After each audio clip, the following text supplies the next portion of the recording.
Let's go into round 2 of our 3-on-3 questions. So here it is. It has been an up and down season for Jusuf Nurkic, but maybe, just maybe, he played his best game of the season in the loss to the Jazz. He had 19 points, 11 boards, 3 blocks, 2 assists.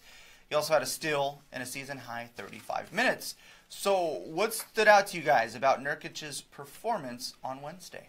I think a lot of it was the fact that he got off to that hot start. I think that gave him some confidence. You know, Rudy Gobert is a good defensive center. Oh, yeah. And so Nurkic went out there, got, I believe, their first 6 points. You know, he got a block in there. He also, I believe, had a steal in that mix. So I think that kind of made him feel more comfortable in terms of what he's doing. And one thing we've seen from Nurk is, granted, against the Suns, he didn't shoot well, but he still had 17 points, I believe, in that game as well, 9 boards. Yeah. So I think he's steadily improving, and I think where we're seeing that is, he struggled shooting from less than 5 feet in that first week. He's back up to 55% here in the second week, which is his career average. So I think that's a sign that, maybe he was just playing too quick, trying to do a little too much that first week, and the game's kind of slowing down for him a little bit because he's finishing at the rim much better than he was in that first week. Yeah, and he's playing better as far as avoiding foul trouble. He's still getting 4 fouls a game, but he's not getting 3 fouls in the first quarter or having to leave in the first half because of foul trouble. And I think being on the court a little bit more is helping him. In last night's game in particular, I thought that the Blazers did a really good job of involving him in the pick and roll more and using him as a roll man. He's really good, and that was an effective play for them last year. And I think that he's an effective player as a roll man because he has so many options available to him. He can either take it to the basket or he can dish off to Noah Vonleh. Now that he's in the lineup, that was a great release valve for him last year. And so I think that involving him more in the offense like that keeps him engaged. He's hitting those little shots at the rim now, which were rimming out before, and that helps him a lot. And I think that when he's engaged on offense, his defense hasn't been bad at all this season. It's been quite good, but he's just a lot more active on defense. It seems like when he's involved in the offense. I was looking forward to another true test against a really good big man. Yeah.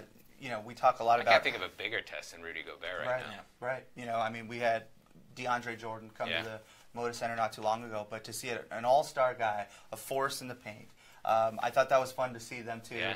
Go at it and see Jusuf do his thing. But he also got beat up. Yeah. I mean, he got kneed in the junk. Yeah. He got hit in the throat. That's what happens when you want to, be the bad boys persona. You're going to take your licks. Yeah, and I think that a little bit of that wore on him. It did in overtime. You saw that, absolutely.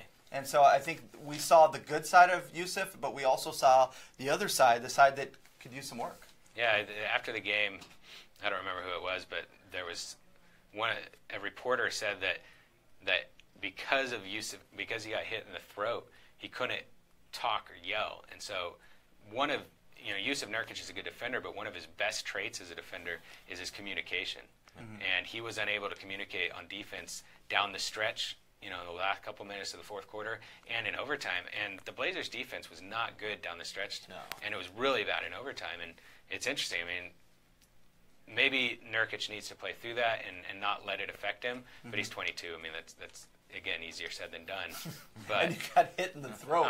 And not just that, but the other. Yeah. Oh, you can't criticize a guy too much for how you react to that. Well, and one thing he's been doing over the second week too is turn the ball over less too. Yeah. I mean, it was closer to between 2 to 3 turnovers a game this week as opposed to the 4 or 5 we were seeing. In those and that's about his career average. Is about 3 a game. So I think those are also signs that he's coming back to making his way to potentially being the guy we saw last year. Adding to that point, I think it has been impressive over the last few games to see, with his back to the basket, able to drop that baseline bounce pass. Even when defenders know it's coming, he's able to dish. And, you can't put a price tag on something like that when you have a guy that's that big, that's that strong, and creates that type of threat that, hey, I know if I fall asleep, something's going to happen on the cut. And one thing Jared kind of touched on it was the return of Noah Vonleh, is that Nurk has been open in saying last year, when he'd come off those pick and rolls and come down the lane, either they'd have to come to him, and if they didn't, he'd take it to the rim, and if they did, usually Noah Vonleh was open for about an 8-foot, jump shot along the baseline, and that's something Noah Vonleh has proven he can hit. Yeah. And so we'll see if we see a little more of that now that Vonleh's going to get some more minutes. That's a good point. We really haven't disputed that fact that together those two complement each other. Yeah.